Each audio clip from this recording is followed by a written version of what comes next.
بسم اللہ الرحمن الرحیم۔ سرمایہ اردو جو کہ 11ویں جماعت کی اردو کی کتاب ہے، اس میں آج ہم جس نثر کے سبق کا مطالعہ کرنے لگے ہیں اس کا عنوان ہے اور آنا گھر میں مرغیوں کا۔ اس سبق کے مصنف مشتاق احمد یوسفی ہیں، تو آئیے بلا تاخیر اس سبق کی ریڈنگ کا آغاز کرتے ہیں۔ عرض کیا، کچھ بھی ہو میں گھر میں مرغیاں پالنے کا روادار نہیں۔ میرا راسخ عقیدہ ہے کہ ان کا صحیح مقام پیٹ اور پلیٹ ہے، اور شاید اس راسخ عقیدے میں میری طرف سے پتیلی کا اور اضافہ کر لیجئے۔ انہوں نے بات کاٹی، پھر عرض کیا، اور شاید یہی وجہ ہے کہ ہمارے ہاں کوئی مرغی عمر طبعی کو نہیں پہنچ پاتی۔ آپ نے خود دیکھا ہوگا کہ ہماری ضیافتوں میں میزبان کے اخلاص و ایثار کا اندازہ مرغیوں اور مہمانوں کی تعداد اور ان کے تناسب سے لگایا جاتا ہے۔ فرمایا، یہ صحیح ہے کہ انسان روٹی پر ہی زندہ نہیں ہے۔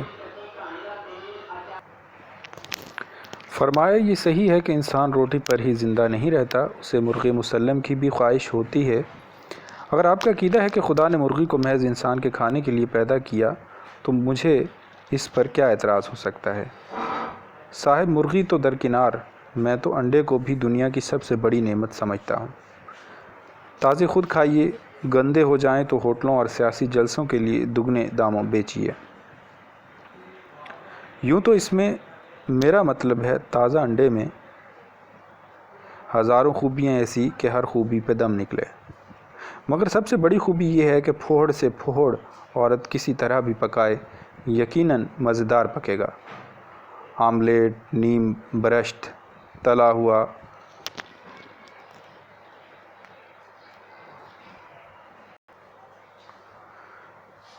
ہوا حلوہ۔ اس کے بعد انہوں نے ایک نہایت پیچیدہ اور گنجلک تقریر کی جس کا محاصل یہ تھا کہ آملیٹ وغیرہ بگاڑنے کے لیے غیر معمولی سلیقہ اور صلاحیت درکار ہے جو فی زمانہ مفقود ہے۔ اختلاف کی گنجائش نظر نہ آئی تو میں نے پہلو بچا کر وار کیا، یہ سب درست، لیکن اگر مرغیاں کھانے پر اتر آئے تو ایک ہی ماہ میں ڈربے کے ڈربے صاف ہو جائیں گے۔ کہنے لگے، یہ نسل مٹائے نہیں مٹتی۔ جہاں تک اس جنس کا تعلق ہے، 2 اور 2 4 نہیں بلکہ 40 ہوتے ہیں۔ یقین نہ آئے تو خود حساب کر کے دیکھ لیجئے۔ فرض کیجئے کہ آپ 10 مرغیوں سے مرغبانی کی ابتدا کرتے ہیں۔ ایک اعلیٰ نسل کی مرغی سال میں اوسطاً 200 سے 250 تک انڈے دیتی ہے، لیکن آپ چونکہ فطرتاً قنوتی واقع ہوئے ہیں اس لیے یہ مانے لیتے ہیں کہ آپ کی مرغی صرف 150 انڈے دے گی۔ میں نے ٹوکا، مگر میری قنوتیت کا مرغی کے انڈے دینے کی صلاحیت سے کیا تعلق؟ بولے، بھائی آپ تو قدم قدم پر الجھتے ہیں۔ قنوتی سے ایسا شخص مراد ہے جس کا یہ عقیدہ ہو کہ اللہ تعالیٰ نے آنکھیں رونے کے لیے بنائی ہیں۔ خیر، اس کو جانے دیجئے۔ مطلب یہ ہے کہ اس حساب سے پہلے سال میں 1,500 انڈے ہوں گے، اور دوسرے سال ان انڈوں سے جو مرغیاں نکلیں گی وہ 2,25,000 انڈے دیں گی، جن سے 30 سال اسی محتاط اندازے کے مطابق 3,37,50,000 چوزے نکلیں گے۔ بالکل سیدھا سا حساب ہے، مگر یہ سب کھائیں گے کیا؟ میں نے بے صبری سے پوچھا۔ ارشاد ہوا، اس کی خوبی یہی ہے کہ اپنا رزق آپ تلاش کرتا ہے۔ آپ پال کر تو دیکھیے، دانہ دن کا، کیڑے مکوڑے، کنکر پتھر چک کے اپنا پیٹ بھر لیں گے۔ پوچھا، اگر مرغیاں پالنا اس قدر آسان اور نفع بخش ہے تو آپ اپنی مرغیاں مجھے کیوں دینا چاہتے ہیں؟ فرمایا، یہ آپ نے پہلے ہی کیوں نہ پوچھ لیا؟ ناحق رد و قدا کی۔ آپ جانتے ہیں کہ میرا مکان پہلے ہی کس قدر مختصر ہے، آدھے میں ہم رہتے ہیں اور آدھے میں مرغیاں۔ اب مشکل یہ آ پڑی ہے کہ کل کچھ عزیز چھٹیاں گزارنے آ رہے ہیں، اس لیے اور دوسرے دن ان کے نصف مکان میں عزیز اور ہمارے گھر میں مرغیاں آ گئیں۔ اب اس کو میری سادہ لوہی کہیے یا خلوص نیت کہ شروع میں میرا خیال تھا کہ انسان محبت کا بھوکا ہے اور جانور اس واسطے پالتا ہے کہ اپنے مالک کو پہچانے اور اس کا حکم بجا لائے۔ گھوڑا اپنے سوار کا آسن اور ہاتھی اپنے محاوت کا آنکس پہچانتا ہے۔ کتا اپنے مالک کو دیکھتے ہی دم ہلانے لگتا ہے، جس سے مالک کو روحانی خوشی ہوتی ہے۔ سانپ بھی سپیرے سے ہل جاتا ہے۔ لیکن مرغیاں، میں نے آج تک کوئی مرغی ایسی نہیں دیکھی جو کسی اور کو پہچانے اور جس کو اپنے پرائی کی تمیز ہو۔ مہینوں ان کی نگہداشت اور سنبھال کیجیے، برسوں ہتھیلیوں پر چگائیے، لیکن کیا مجال کہ آپ سے ذرا بھی مانوس ہو جائیں۔ میرا مطلب یہ نہیں کہ میں یہ امید لگائے بیٹھا ہوں کہ میرے دہلیز پر قدم رکھتے ہی مرغ سرکس کے طوطے کی مانند توپ چلا کر سلامی دیں گے یا چوزے میرے پاؤں میں وفادار کتے کی طرح لوٹیں گے اور مرغیاں اپنے اپنے انڈے سپردم بطومائے خویشرا کہتی مجھے سونپ کر الٹے قدموں واپس چلی جائیں گی۔ تاہم پالتو جانور سے خواہ وہ شرعاً حلال ہی کیوں نہ ہو، یہ توقع نہیں کی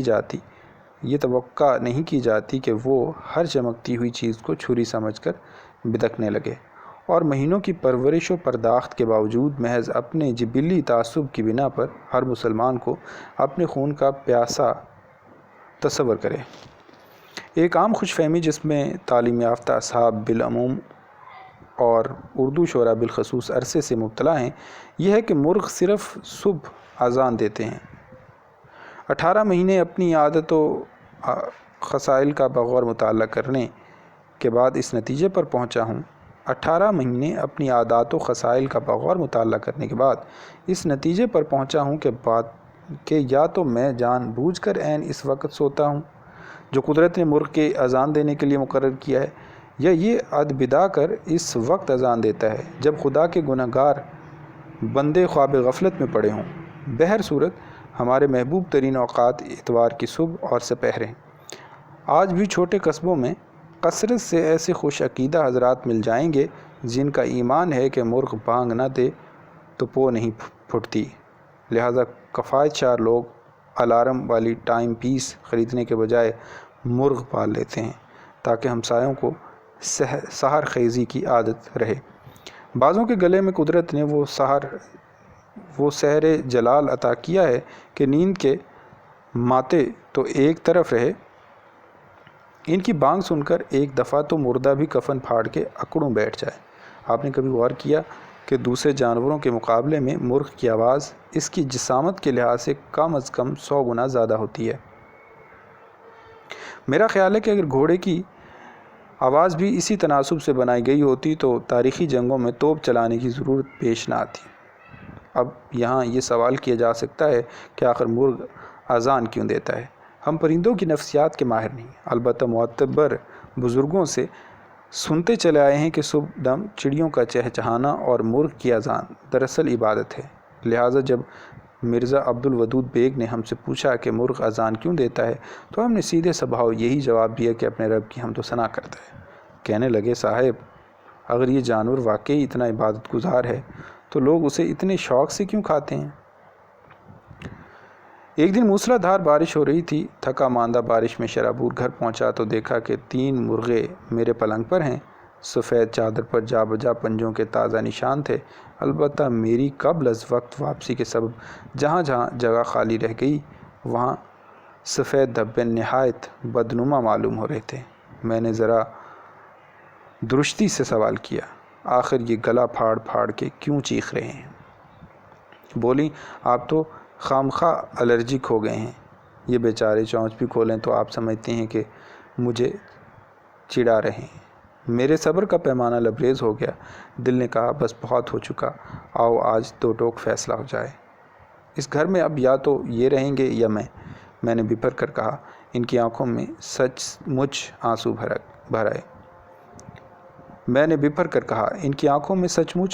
آئے۔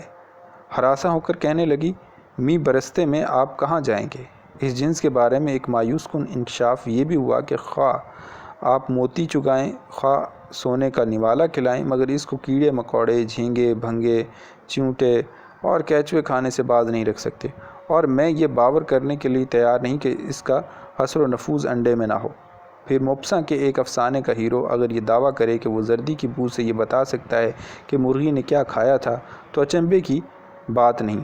خود ہمارے ہاں ایسے ایسے لائق قیافہ شناس دال روٹی پر جی رہے ہیں، اور جو ذرا سی بوٹی چک کے بکری کے چارے کا مفصل حال بتا سکتے ہیں۔ آپ نے سنا ہوگا کہ کھلی اور بھوسا کی خاصیت اور چوپایوں کی خصلت کے پیش نظر بعض نفاست پسند والیان ریاست اس بات کا بڑا خیال رکھتے تھے کہ جن بھینسوں کے دودھ کی بالائی ان کے دسترخوان پر آئے، ان کو صبح و شام بادام اور پستے کھلائے جائیں تاکہ اس کا اصل ذائقہ اور مہک بدل جائے۔ اس سے ظاہر ہوتا ہے کہ اس زمانے میں عمدہ دودھ کی خوبی یہ تھی کہ اسے پی کر کوئی یہ نہ کہہ سکے کہ یہ دودھ ہے۔ ایک اور سنگین غلط فہمی جس میں خواص و عوام مبتلا ہیں اور جس کا ازالہ میں رفع عام کے لیے نہایت ضروری خیال کرتا ہوں، یہ ہے کہ مرغیاں ڈربے اور ٹاپے میں رہتی ہیں۔ میرے 1.5 سال کے مختصر مگر بھرپور تجربے کا نچوڑ یہ ہے کہ مرغیاں ڈربے کے سوا ہر جگہ نظر آتی ہیں، اور جہاں نظر نہ آئیں وہاں اپنے وردود و نزول کا ناقابل تردید ثبوت چھوڑ جاتی ہیں۔ ان آنکھوں نے بہرہا غسل خانے سے انڈے اور کتابوں کی الماری سے جیتے جاگتے چوزے نکلتے دیکھے، لحاف سے کڑک مرغی اور ڈربے سے شیو کی پیالی برآمد ہونا روزمرہ کا معمول ہو گیا۔ اور یوں بھی ہوا کہ ٹیلی فون کی گھنٹی بجی اور میں نے لپک کر ریسیور اٹھایا، مگر میرے ہیلو کہنے سے بیشتر ہی مرغ نے میری ٹانگوں کے درمیان کھڑے ہو کر اذان دی، اور جن صاحب نے ازراہ تلطف مجھے یاد فرمایا تھا انہوں نے سوری رانگ نمبر کہہ کر جھٹ فون بند کر دیا۔ قصہ مختصر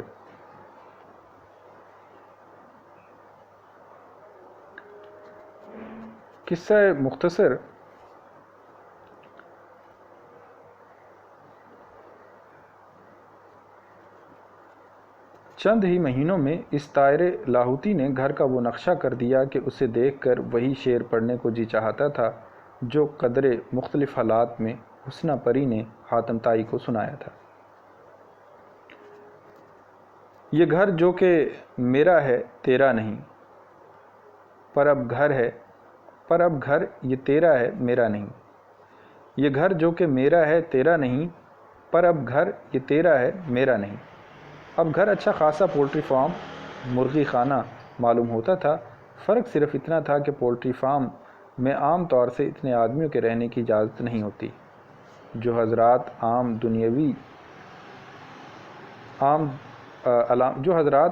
دنیوی سے عاجز و پریشان رہتے ہیں، ان کو میرا مخلصانہ مشورہ ہے کہ مرغیاں پال لیں۔ جو حضرات عالم دنیوی سے عاجز و پریشان رہتے ہیں، ان کو میرا مخلصانہ مشورہ ہے کہ مرغیاں پال لیں۔ پھر اس کے بعد پردہ غیب سے کچھ ایسے نئے مسائل اور فتنے خود بخود اٹھ کھڑے ہوں گے کہ انہیں اپنی گزشتہ زندگی جنت کا نمونہ معلوم ہوگی۔ چراغ تلے، بقلم مشتاق احمد یوسفی۔